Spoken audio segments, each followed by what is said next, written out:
Net gain, networking, encouragement, and training.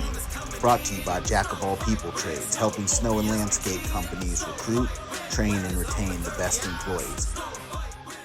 All right, welcome to Net Gain. This is Networking Encouragement Training. I'm your host, Evan Tashwire from Jack of All People Trades. Got a very special guest with me today, Thane Isaacs from Innovations Tomorrow. Thane, if you can, introduce yourself to the audience. Tell them a little bit about you. Awesome. I appreciate you having me here today. Hopefully everyone can hear me pretty well. I am Thane Isaacs. I live in Vermont. I have been professionally in the green industry since I was 15 years old. Got more involved in the snow and ice industry when I was 21 in Memphis. Not a lot of snow and ice there, but if you work for FedEx in Memphis, you have to have snow plows. So we had more snow plows than anybody in Memphis, and we had 5. So if that gives you an idea of the work amount of snow that we do in Memphis, and most of our salt that we put out was by push spreaders, by Lesco and Permagreen type push spreaders. So pretty cool stuff. Thanks for having me on here today. Again, I have a passion for working with the people in these industries. They're the salt of the earth. They're some of the hardest working people who get appreciated the least. So I'm their champion. I'm their hero. One of the reasons I got into my coaching business originally was to help these smaller businesses go up against these giants. You know, I had the knowledge. I had not only worked as a Valley Crest branch manager. As a matter of fact, our branch in Memphis was the first Valley Crest branch maintenance branch to make money in its first year. So was definitely a feather in our cap. And then I went on to U.S. Lawns later after I had spent some time in Vermont working for a smaller company. They were about $7 million a year.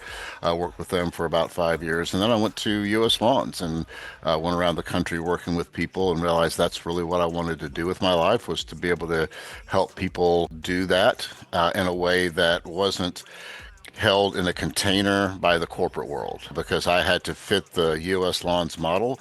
And you and I both know you don't do business in Little Rock, Arkansas, the same way you do it in Waco, Texas, the same way you do it in Sarasota, New York, the same way you do it in Sacramento, California. So you can't, it's not all the same. So you have to be able to help people. And that's why I left U.S. Lawns. And then eventually I went out on my own doing it.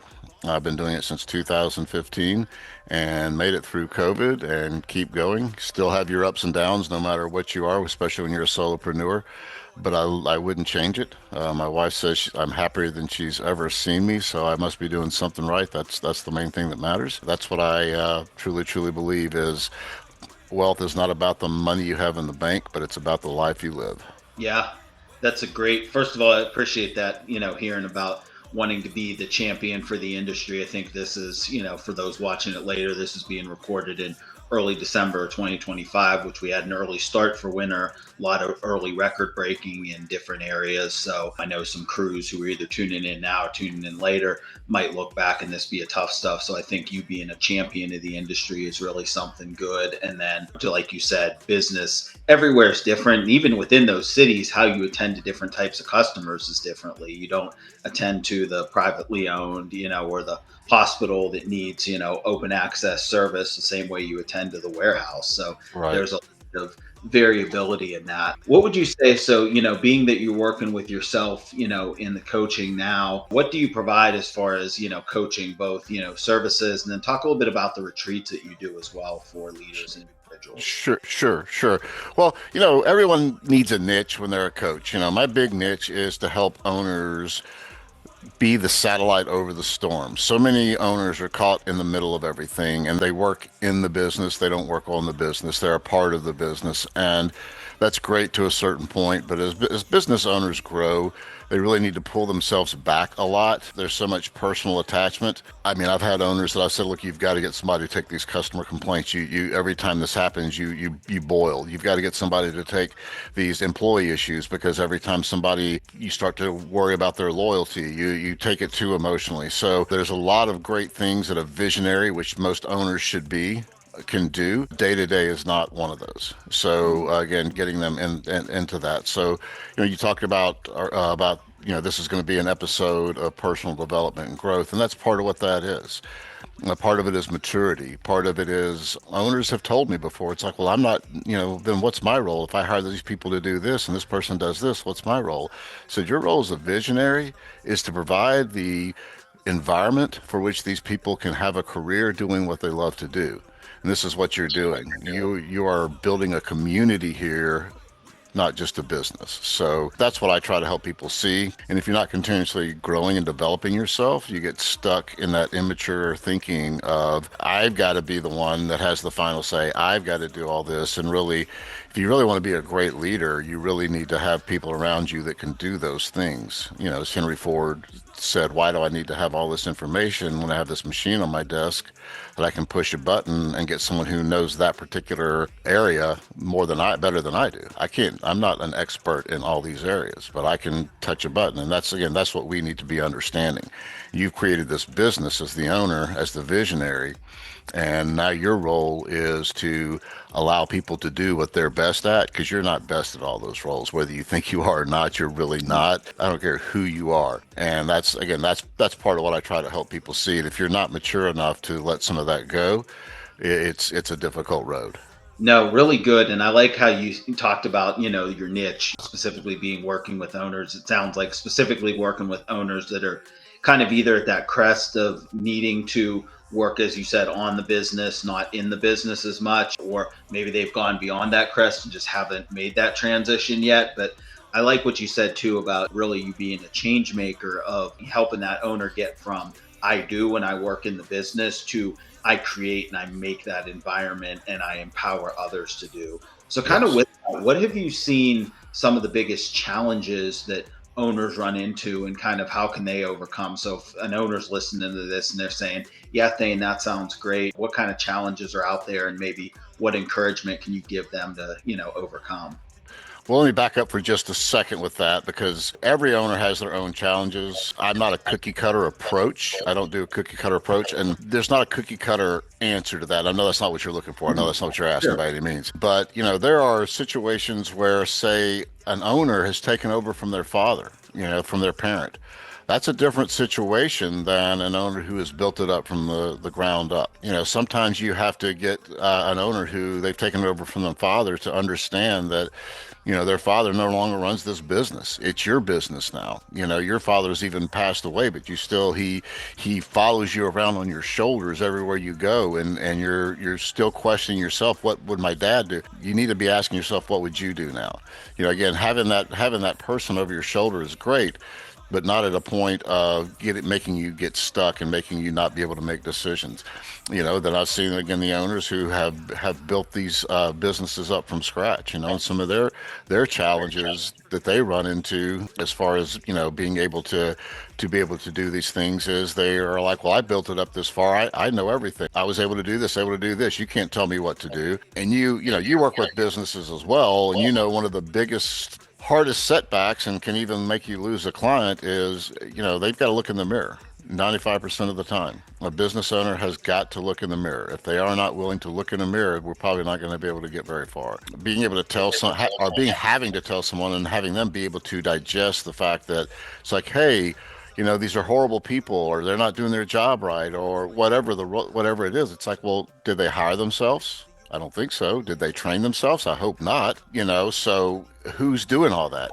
And if you're not doing it, at least you have hired the people who are doing it. So the onus is on you at the end of the day as the owner. And it really hurts. It really sucks. But the ones that are willing to hear that and bite down on that hook and say, you know what, I'm going to go ahead and take that bait and I'm going to see where this goes. We can go places. But the people who are like, no, it's not. I mean, perfect example. One of the customers I worked with here a long time ago, right around COVID, was a property management company. They were telling me the frontline people were the problem. And I'm like, wow, how long has this problem been going on? It's like 5 years. I said, wait a minute. You told me that most of your frontline people stay less than a year, and the longest you've had is 13 months. So if it's been going on 5 years, it can't really be the frontline people. And I asked the manager, I said, how long have you been here? And he said, 5 years. I said, well, I think we have our answer. We didn't work together, but another month after that. So, because he didn't want to hear that. So that was fine. If we can't be honest with each other, I can't work with you. So I think that's something people have to realize. First thing you start as an owner, as a leader, as whoever you are, that's the top. the first thing you start having to ask yourself is, what is my fault in this situation? What did I not do in this situation? What am I complicit in to make this happen? If you start there and ask yourself there, you're not going to be as reactionary to your people, and you're going to communicate better with your people. Even admitting, say, hey, look, I know I might not have communicated this very well.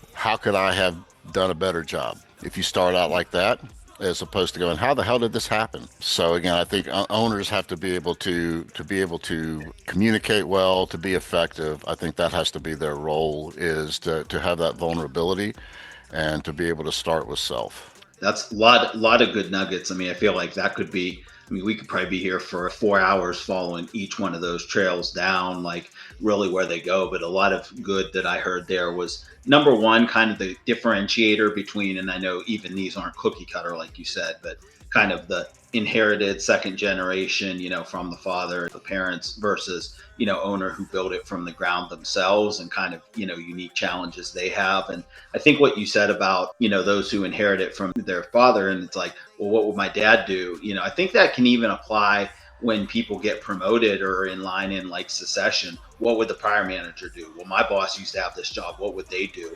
And it's good to learn and take good things, but the challenges of today are different from the challenges of yesterday. So like you said, what would you do? You were put in that role for a reason. So to that second generation owner, I would encourage a third, however many generations, I would encourage you to say, you were put in that role for a reason. So, use your strengths. And then I think kind of to the, I don't want to say know it all, but like you said, the owner who's built it up from the ground, I really like that self-reflection and walk through, especially the humility to say, hey, I looked at it. I think this is what I could have done better. But from your side, asking your employees, what could I do to improve? How could I communicate? Because that's really trust building too. So I think those are really good things that you shared there. And I think again, if you as an owner or a leader or whoever the direct report, everybody's reporting to, if you can't admit mistakes, admit flaws, nobody else is going to be able to either. Mm. And it's never the problem, the mistake that causes the issue. It's not owning up to it. I mean, there's nothing worse than everybody knows Thane messed up, but Thane's going around trying to put it off on Evan all day long. But everybody knows Thane did it. And if Thane had just said, hey, I'm sorry, next time I'll try to XYZ or ZYX, everybody can move on. But if you can't do that, people can't move on. Yeah, I really like that about accountability and psychological safety. And I know sometimes things of quote unquote soft skills can kind of, in a rough and tumble industry seem like, that's soft. But so I saw recently somebody said soft skills was one of the worst brandings that was ever done, because they said there's nothing soft about, after a major catastrophe, taking ownership and saying, hey guys, that failed because of me, and having those eyes on you to, look at you, or, hey, I got to go clean that up because I'm the one that made that mistake. Or even the tough conversations with employees of like, hey, you know what? I got to hold you accountable for that, because that was something that doesn't fit our culture and we don't speak to people like that. And there's nothing soft about any of those. So just to kind of, we talked a little bit about why self-development's important. What would you say to the, busy business owner that pushes back on you and maybe says like, look, I got too much going on. I got too many fires. I ain't got the time for that. That's fluff. I ain't got the time for it. What would you say to that? Well, the first thing I would tell them is, if you're telling yourself you've got too many fires to put out, you're going to have fires for the rest of your damn life to put out. If you're telling yourself you have the fires, you're going to keep having fires. Maybe the reason you keep having fires to put out is because you're not taking time enough to study and learn why you're having so many fires, and actually say, hey, you know what? Sometimes they have what they call controlled burns, and they actually have to let some of those houses burn down so they keep the next ones from burning. But the biggest part of it to me is, if you're not taking time to invest and develop into yourself, 3 years go by and you've just been going through the motions, okay? Just going through the motions while the other people in business doing the same thing around you have been investing in their people, developing their people, because businesses don't grow. The people inside the businesses grow and they develop the business, okay? Businesses are not an organic thing. People are. So we're investing in these people so they grow and they gain new knowledge. They gain new skills. Guess who's going to have the cutting edge as things come along? I mean, if you're not taking time to invest in yourself, what is 3 years going to look like from now? It's like, well, well, I can't, I don't have time to invest in myself. It's like, you don't have time not to invest in yourself, because the people who are going to be left holding the bag are the people who haven't been developing themselves and learning, not the people who have been developing and investing in themselves. The more you develop and invest in yourself today, the more you're going to be prepared for things tomorrow. It's just Love that's that. just the way it is. That's why leadership, a big part of leadership is personal growth, because I have to keep investing in myself or I don't have anything new to teach people. And that's what I do, is I help people, I teach people, I train people. And if I didn't have 7 books around me right now that I'm digging into on a regular basis, I wouldn't have that information to be able to share with people. So again, I can't imagine a bigger investment in yourself than actually self-development. And as Jim Rohn said, formal education will earn you a living. Continued self-development will earn you a fortune. I love that. I love that quote. And I really like what you said about a business doesn't grow, the people in the business grow. And that example, too, of going through the motions, is like while the rest of your competitors are getting better. I use a lot of sport metaphor. I was actually just on with Levi Jet last week. We talked a lot about that, but it's kind of like you said, if you're just going through the motions and just showing up and this other team behind the scenes is putting in the work to get better, they're going to be passing you. And when you get to that competition, the competition won't lie, because Right. you're doing the innovative things to get ahead. Whereas who is going through the motions is going to kind of lag behind. So I think that's really good. And then as far as developing yourself, kind of shifting a little bit from, I know you focus a lot on the owners, but kind of what advice would you give to someone in developing themselves to move to whatever that next step in their career is, whether it's the owner who's built the business to now having to be that CEO focusing more on direct reports, or the individual contributor going to the manager? What would you say to that person ready to take that next step? I think whatever step you're getting ready to take, I call it making yourself an intentional growth plan. Okay, it's a plan that intentionally gets you growing. It's not read a dozen books. Okay, it's like what are the areas you're wanting to go into. So over the next 6 months, read 12 books regarding XYZ, whatever that is. Then find people who do what you love to do. Hang around with them. Watch videos of them, whatever it is. Emulate them. I don't want anybody to ever mimic anybody and be like them, but you can emulate people and say, okay, well, I like the way, Evan wears, electrifying shirts. I don't want to wear the exact same shirts Evan does, but I definitely don't want to wear pale shirts like the other Evans wearing. He's just wearing like lifeless shirts, You've got on electric shirt and other Evans just got on like, just like a green shirt. So, but again, you've got to find those things in people that's like, oh, that's pretty cool. I like the way that guy does that. I'm not going to copy that, but I want to kind of feel how to get that vibe. So I think that's very important. And then start actually putting in plans of what you need to do. Are there credentials you need to get in order to do what you want to do? Ask, if you're employed, ask your employer to say, hey, look, I'd like to take these classes. If I take these classes and I get passing grades, will you reimburse me, or at least carry some of the weight of that? And most employers will. They will do like you got to stay for 6 months or a year afterwards, or you got to pay some of it back. But you've got to put yourself out there and be willing to do it and be willing to try it. Two of my big pet peeves are this whole thing about fake it till you make it, and what's the other one along that line? I can't remember, but it's like we all fake it till we make it. We all have imposter syndrome. That's the other one, is imposter syndrome. Yeah.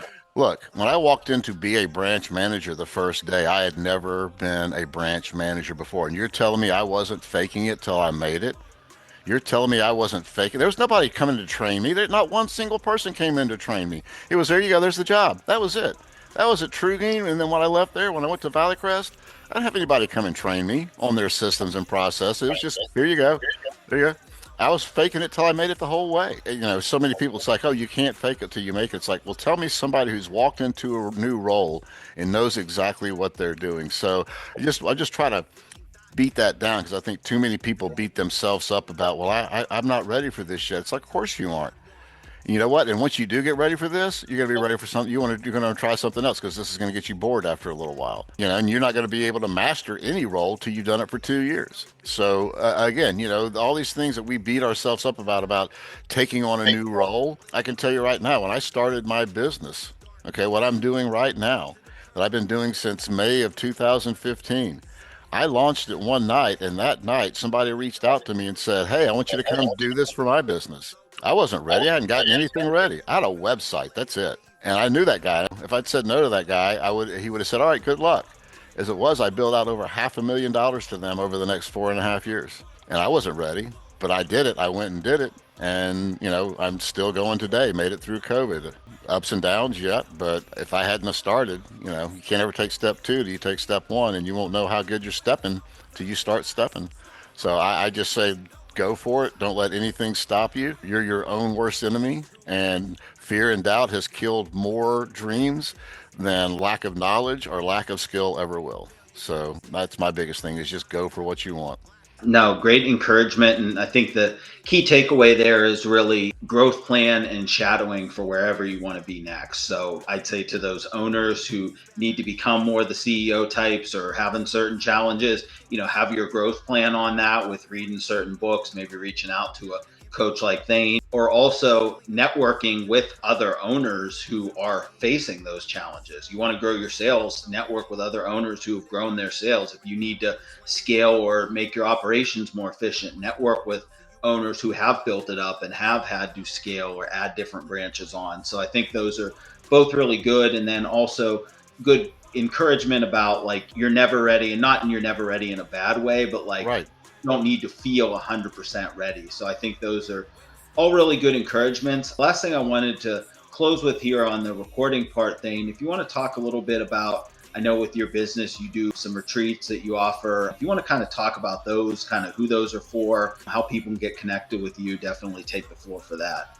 Yeah, for sure. Before we get into that, if anybody needs it, I do have a goal setting program. If anybody wants to reach out to me, there's no obligation. I will send it to you. It's pretty self-explanatory, but if you need help, I can walk you through it. But it's just a little package to be able to help you set your goals. And the great thing is, once you know how to set one goal, you can set any goal. It's not, oh, well, setting a goal for dating this girl is different than setting a goal for making my first million. It's not. It's just different pieces that go in there, but the formula is the same. So, yes, we do these retreats. I do them at Ocean Isle Beach, North Carolina. We've been doing them for a while. I've done a few here, but the beach house just seems to be this magical place. Not my words, everybody else's words that comes. Really, really happy that I get to do these here. I'm actually doing a session April 1st through 4th, 6th through 9th, and 9th through 12th. 1st through 4th is only one spot left. It's almost sold out, and I just announced it on Monday of this week, so that's pretty cool. I've been doing this will be my 5th anniversary doing these. I did these before COVID. It was kind of more like business, and I became a John Maxwell certified coach back in 2018. And I just decided that no matter the systems, processes, no matter what kind of trucks, equipment, clothes everybody wore, if the people in those clothes, if the people driving those trucks, if the people operating that equipment weren't of good character, weren't of sound values that matched mine, things weren't going to happen. So that's what I started really working on. And that's what we really got into at the retreats. It really became more about who you are as a person. And what I tell people is, what you walk away most with from the retreats is what you came with the biggest hole of inside of you when you came. We have an agenda, I do. But the reason I don't really have an agenda is because whatever needs to happen there happens there. It's really not me. It's really just the energy that's been there from all these retreats we've done, all these things that have happened there. The last one we did was probably one of the best weeks of my life. Several people walked away completely transformed as far as seeing themselves completely different. One person who had gotten lost in the mire of the commercial landscape world and saw himself as the true legend he was. I got him to see that. A couple of other people who got some pain off them. Again, it's a great experience. It's hard to explain, but I can tell you this: it's only for the brave. If you're not brave, you shouldn't come, because you have to be vulnerable. You have to be open, and you have to be willing to put yourself out there. But again, of all the retreats we've done there, I've had one person who didn't walk away just, completely just thinking that, man, that was incredible. I can't wait to come back. I've had a lot of people return on the retreat. So If anybody's interested in coming, I would love to talk to you about it. But what I really like to do is let them talk to people who've been. So, because if it's me, it just sounds like I'm trying to get you to come to fill a spot. But if you talk to somebody who has no ulterior motive about it, they're telling you it's pretty incredible. And we've had people who have $100 million businesses there, and people who've had $150,000 businesses there. So it doesn't matter about the size of your business. It matters about the size of your aspirations and dreams and what you want to become. Love that. And I think that's just a great encouragement to close on. So, anybody who is listening to this, whether it's on podcast, YouTube, definitely if you're looking at coaching, you're looking at, that personal development, really to dive deep and do the work. And like Thane said, if you're ready to be vulnerable and do that and transform your life as a business owner, business pro at any level, definitely reach out and connect with him. So I'm going to close it up here on the recording piece, but then we are going to jump to networking for those live on the call. But this has been Net Gain, Networking, Encouragement, and Training with Evan Tashwire, Jack of all people trades, Thane Isaacs. So Jack of all people trades, we exist to help businesses find, recruit, hire, and train, and ultimately keep the best people. So if that's something your business is looking for and needs that talent pro specialist, definitely hit me up and, keep tuning into Net Gain. With no weather, but you ain't gon' slip and fall with that. Why? Cause we snow fighters, we assaulting that. Get it, salting that. King need this salting rap. Clown brokers and